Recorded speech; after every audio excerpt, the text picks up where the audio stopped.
सामने कत्लेआम घर, जिसे फांसी घर भी कहा जाता था।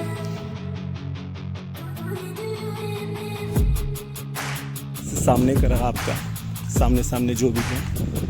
उसके अलावा आपको ये दिखाता हूँ, ये सब जेल है अंडरग्राउंड। इसको हालांकि ये सब कवर है, लोग देख रहे हैं। ये है उस समय का शेरशाह का राज दरबार, जहाँ पर कोर्ट कचहरी एक प्रकार से न्यायिक प्रक्रियाएं चलती थी। दोस्तों अंदर पहुँचते ही हम लोगों को राइट साइड में देखने को मिलता है ये 200 फीट गहरा कुआं। और दोस्तों welcome back my YouTube channel ultimate Suraj blog. एक बार फिर से आप सभी लोगों का मेरे इस यूट्यूब चैनल में बहुत बहुत स्वागत है। तो आज का ब्लॉग बनाने के लिए मैं जिस जगह पे आया हूँ, ये ऐतिहासिक रूप से बहुत ही फेमस जगह है। मैं मौजूद इसमें मिर्ज़ापुर ज़िले में, और मिर्ज़ापुर ज़िले में गंगा के किनारे हूँ और जा रहा हूँ इतिहास में मौजूद सबसे 11वीं शताब्दी में बना हुआ एक किला जिसका नाम है चुनार किला। हालांकि इसके और भी नाम है, और वहाँ पर ही मैं मौजूद हूँ। और आज के ब्लॉग में हम लोग इसी पर बनाएंगे। ये मेरे पीछे रहा ये किला, जो जस्ट गंगा नदी दक्षिण किनारे पे एकदम मौजूद है यहाँ पर। और आज हम लोग चलेंगे यहाँ पर घूमने के लिए। अब जो भी छोटी बड़ी जानकारियाँ होंगी मैं आप लोगों से शेयर करूँगा, जो भी मुझे जानकारी है। तो चलते हैं।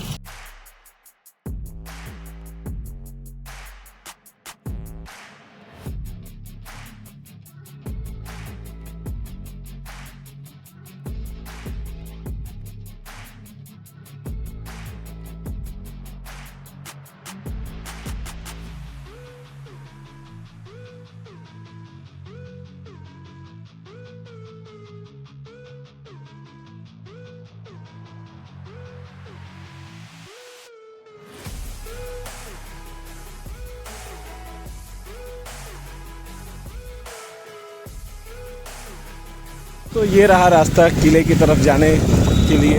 करीब जो ब्रिज आपने देखा है उससे आधा 1 किलोमीटर थोड़ा आगे आना पड़ता है जाने के लिए।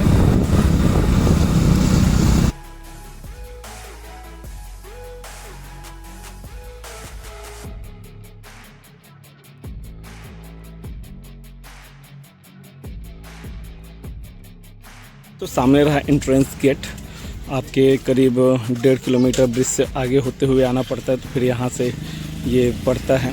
यहाँ पर गाड़ियाँ वगैरह आप आराम से पार्किंग कर सकते हो। देखो अन्य लोगों की भी खड़ा है, तो शायद टिकट वगैरह नहीं लगता है। और अब हम लोग चलेंगे अंदर साइड। अंदर चलने के बाद देखेंगे कि क्या है कैसे है, क्योंकि बहुत लंबे समय पहले मैं गया था और बहुत लंबे समय बाद अब जो व्लॉगिंग कर रहा हूँ तो फिर आया हूँ। चल के देखते हैं क्या सीन रहता है अंदर। तो ये रहा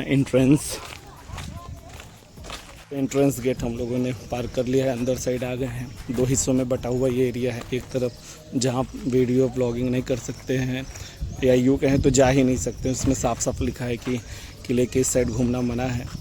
तो अंदर आ गए हैं, एक्सप्लोर करते हैं क्या है यहाँ। तो अंदर आते ही इस साइड में, जैसे आप अंदर आते हो तो इस साइड जाना एकदम मना है। और हम लोग चलेंगे इधर, देखते हैं किधर से किधर घूमना है। तो दोस्तों इधर इस बोर्ड पे साफ साफ लिखा है कि किला घूमने के लिए राइट साइड जाइए, और इधर के निर्देश में दिया है इधर हम लोग को जाना मना है। तो हम लोगों को ये ध्यान में रखते हुए करना है काम। तो चलते हैं इस साइड राइट। तो ये जो किला है इसके बारे में आपको थोड़ा बहुत जानकारी दे दूँ। ये कैमूर पर्वतमाला जो है उस पर मौजूद ये किला बना है। इसका अन्य भी नाम है, जैसे चंद्रकांता चुनारगढ़ है, चंद्राड़ी है, और राजा सहदेव के द्वारा 1029 ईस्वी में इसको बनाया गया है। उसके बाद कम से कम 10 राजाओं द्वारा इस पर आप समझ लो उस समय से लेके मुग़लों से लेके उनके पहले से लेके अंग्रेज़ों तक, जब तक अंग्रेज़ों तक का शासन था, तो तमाम राजाओं ने इस पर शासन किया, इसका देख रेख किया। तो जैसे थोड़ा बहुत जानकारी मैं आपसे शेयर करते रहूँगा। लोगों के द्वारा बताया गया कि बहुत कुछ अब घूमने लायक नहीं रह गया है, क्योंकि आधा क्षेत्र तो पुलिस कस्टडी में ही रह गया है उनके द्वारा ही। तो जो बचा कुछ जगह है उसको हम लोग एक्सप्लोर कर रहे हैं।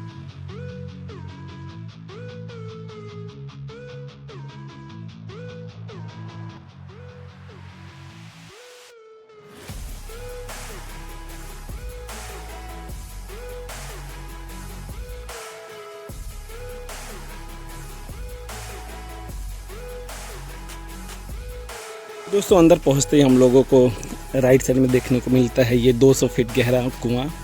और कुएं का भी एक अपना इतिहास है। उसको इस हिसाब से बनाया गया है कि जैसे देखिए कि वहाँ पर एक सुरंग टाइप का एक आगे है, एक ये नीचे आपको दिखा दे रहा हूँ थोड़ा सा। जूम करके पर देख सकते हैं कि जैसे एक ये जगह बना हुआ एक नीचे है, तो ये डायरेक्ट गंगा का पानी अंदर आने के लिए है। और यहाँ पर जो नहाने होने के लिए जो रानियाँ उस समय के राजा महाराजा आते थे तो उनके यहाँ बैठने की जगह थी। और उसी तरीके का एक जगह ये यहाँ पर भी है, इस साइड राइट साइड में है। तो डायरेक्ट गंगा का पानी यहाँ पर आता था और 200 मीटर ये गहरा है। उसके अलावा ये जो दीवारों में आप ये जगह जगह देख रहे हैं, ये उस समय सब ऐसा सुरक्षा वॉल है, जैसे कि तीर वगैरह आप दिखा दे रहा हूँ, उससे समझने में आसानी होगी। यहाँ से आप देखेंगे तो आसानी से आपको बाहर का नज़ारा दिखेगा। तो यहाँ से आप देख सकते हैं कौन आ रहा है कौन जा रहा है। तो एक प्रकार से सुरक्षा उस समय गार्ड थे जो अपने तीर कमान के साथ यहाँ पर ये प्रोटेक्ट किया करते थे। तो इसीलिए ये सब इस हिसाब से बनाया गया है। तो इन्हीं के बारे में मैं बता रहा था दोस्तों। ये तमाम ये जो छोटे छोटे होल देख रहे हैं, ये नज़र रखने के लिए थे। ये बाउंड्री वॉल एक प्रकार से सुरक्षा के लिए। तो यहाँ पर सैनिक खड़े होकर अपने हथियारों के साथ, तीर कमान के साथ इस महल की सुरक्षा किया करते थे, क्योंकि इससे आसानी से बाहर का नज़ारा आसानी से दिखाई देता था कि कौन आना जाना किसके किस हिसाब से लगा है। तो तमाम ये जगह काफ़ी पुरानी हो चुकी है और मकानों का हालात बहुत ख़राब है। इसी वजह से इधर चेतावनी दी रहती है कि भाई इधर आना मना है, क्योंकि लोगों को दिक्कत होगा और कोई नहीं चाहता कि यहाँ पर आके इस तरह की समस्याएं हो। जो कुआं अभी आपको दिखा रहा था उसके अंदर जाने का रास्ता देखिए यहाँ पर है। पहले जो था कि हम लोग इसके पहले जब मैं बहुत पहले आया था तो यहाँ पर जाना आसान था, चले जाते थे लोग किसी तरीके से, हालांकि रिस्क था, लेकिन फिर भी यही रास्ता था। हालांकि ये अब बंद हो गया है पूरी तरीके से, नहीं तो आपको कुएं के नीचे साइड भी ले जाके आपको दिखा देता।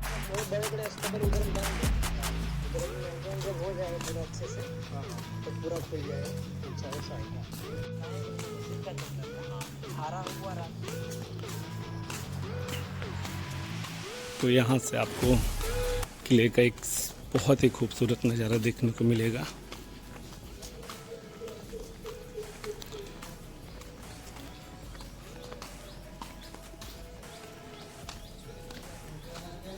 लोग देख रहे हैं ये है उस समय का शेरशाह का राज दरबार, जहाँ पर कोर्ट कचहरी एक प्रकार से न्यायिक प्रक्रियाएं चलती थी। तो ये वो जगह है, यहाँ पर ही ये सब होता था। तो शेरशाह द्वारा तमाम ये सब व्यवस्थाएं की जाती थी। शेरशाह सूरी का आपने ये दरबार तो देख लिया। अब आपको बहुत ही इंटरेस्टिंग चीज़ दिखा रहा हूँ, जो बहुत सारे राजा महाराजा उस समय जो सज़ा का प्रावधान होता था तो कैसे किया जाता था, कहाँ किया जाता, उसके बारे में बता दूँ।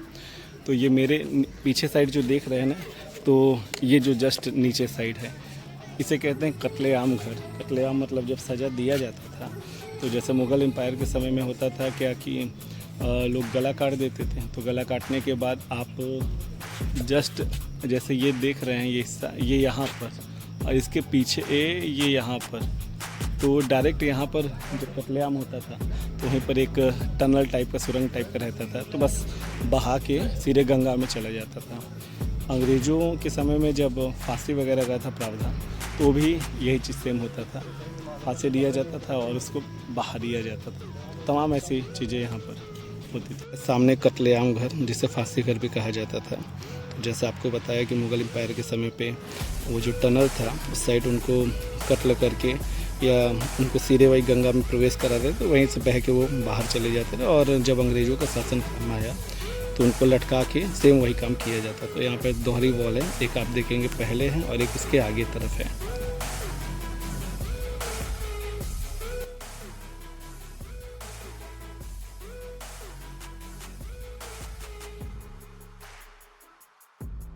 अभी जल स्तर बहुत ज़्यादा बढ़ गया है, बहुत ज़्यादा।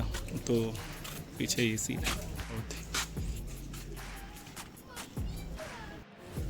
तो ये है सेल्फी पॉइंट है यहाँ पर, आई लव चुनार।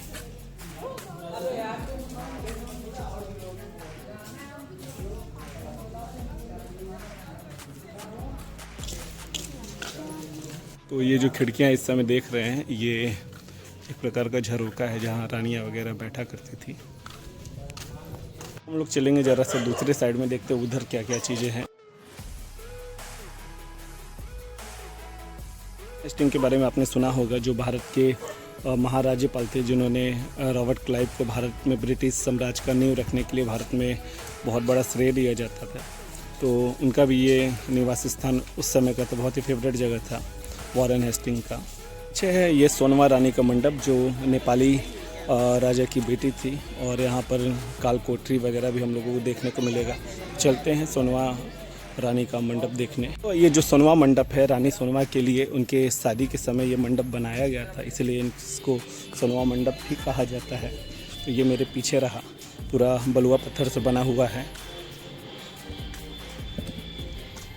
इस कारण के लिए इस मंडप को तैयार किया गया था शादी के लिए, हालांकि उनकी शादी हो नहीं पाई थी, और शादी नहीं होने के बाद एक प्रकार से ये कुंवारा मंडप ही रह गया। और कहा जाता है कि इस पे जो अभी यहाँ देख रहे हैं इन दीवालों पे, इस पे सोने हीरे वगैरह जड़े रहते थे, जिससे ये रात को बहुत ही ज़्यादा चमकता था। तो लोग ऐसा बताया करते, तो काफ़ी उस समय अच्छा नज़ारा हुआ करता था। लेकिन अब तो खैर इतिहास का एक पन्ने का हिस्सा ही रह गया है। तो दीवालों की मैं कलाकारी इसकी दिखा दूँ।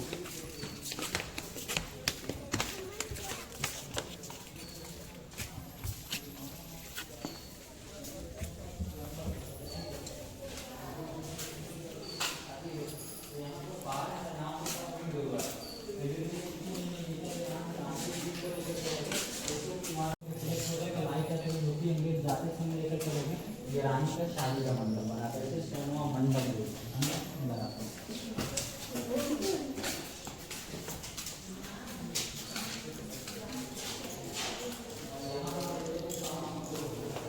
तो ये रानी सोनवा का सोनवा मंडप।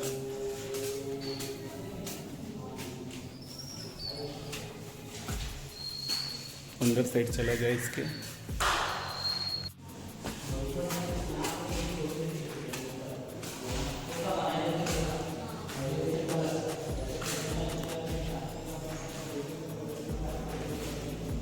अंदर साइड में है जहाँ उनका मंडप तैयार हो सकता था शादी के लिए, जो हो नहीं पाया। कोशिश कर रहा हूँ दोस्तों कि जो भी मुझे छोटी बड़ी जानकारियाँ मिल जाए मैं आपसे शेयर करूँ, क्योंकि कोई भी जगह घुमाने के पीछे कम से कम ये तो होना चाहिए कि उसके बारे में कुछ जानकारी दे दें। तो जो भी मुझे संभवतः जानकारी मिल जा रही है वो आपसे शेयर कर दे रहा हूँ। उम्मीद है आप लोगों को मेरा ये ब्लॉग अच्छा लग रहा होगा। अच्छा लगे तो ज़रूर सब्सक्राइब ज़रूर कर दीजिएगा। बाकी सब अब आगे काल कोठरी आपको दिखाता हूँ, क्योंकि सोनवा मंडप की शादी तो नहीं हो पाई। इसके बाद जस्ट उसके बाहर ये जो देख रहे हैं ये सब काल कोठरियाँ हैं। जब राजाओं से जंग हुआ करता था तो उस समय जितने भी राजा थे उनको यहाँ पर कैद कर लिया जाता था। काल कोठरी में दिखा दूँ, इस समय एक अंडरग्राउंड भी है और सामने भी है। सामने का रहा आपका, सामने जो भी है। उसके अलावा आपको ये दिखाता हूँ। तो ये है अंडरग्राउंड। यहाँ लेंगे तो दोनों तरफ का सेंटर है, यहाँ खड़े हो जाइए आप। ये सब जेल है अंडरग्राउंड।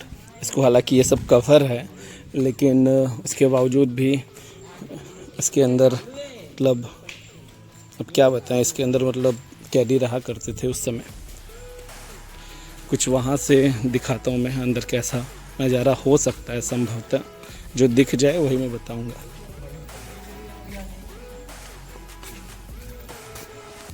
तो ये देखिए ये सीढ़ियाँ गई हैं और वो अंदर साइड पूरा अंधेरा है।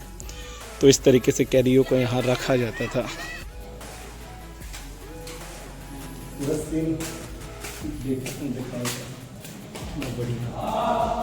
यहाँ का इस तरह का ये किला है, आप लोग को भी जरूर आना चाहिए, क्योंकि जो मौके पे अभी देखने को मिल रहा है बाद में ये भी नहीं मिलेगा तो बहुत दिक्कत होगा। तो मौका है इस समय भी, क्योंकि पहले से पहले बहुत सारी ऐसी जगह थी जो यहाँ पर देखने के लिए पॉसिबल थी, लेकिन अब बंद हो गया है। तो अब आगे क्या हो सकता है, जो भी होगा बस। तो कुछ यहाँ जो एक छोटे दोस्त है मेरे, उनसे पूछा जाए, ये यहाँ पर घूम रहे हैं कि उनको यहाँ कैसा लग रहा है आके। तो दोस्त यहाँ आओ, क्या नाम है तुम्हारा? मेरा नाम ऋषभ है। कहाँ से आए हो? हम बनारस से आए हैं, यहाँ पे मेरे नानी घर है, घूमने आए। तो तुम्हारा यहाँ आना जाना बराबर लगा रहता है? हाँ, कभी कदार आ जाते हैं, मन कर देता है तो तो कैसा लगता है यहाँ घूमने में? अच्छा लगता है। चलो अच्छी बात है। तब क्या पढ़ाई चल रहा है कि नहीं इस समय? हाँ 7 में भी अब पास हो गए हैं। तो चलो, मेरा भी ये चैनल है अल्टीमेट सूरज ब्लॉग, तो इसको सब्सक्राइब करोगे कि नहीं? यस। चलो, थैंक यू सो मच। ठीक है दोस्तों, मेरा ये ब्लॉग छोटा सा यहीं पर कंप्लीट हुआ। बहुत ज़्यादा कुछ देखने के लिए था नहीं, क्योंकि बहुत सारे एरिया कवर कर दिया गया पीएससी के द्वारा। तो जो था मैंने आपको दिखाया। उम्मीद है आप लोगों को अच्छा लगा होगा। अच्छा लगे तो ज़रूर शेयर करिए, सब्सक्राइब करिए। तो ऐसे इंटरेस्टिंग ब्लॉग के साथ आपसे दोबारा मुलाकात होगी। तब तक के लिए बाय, टेक केयर।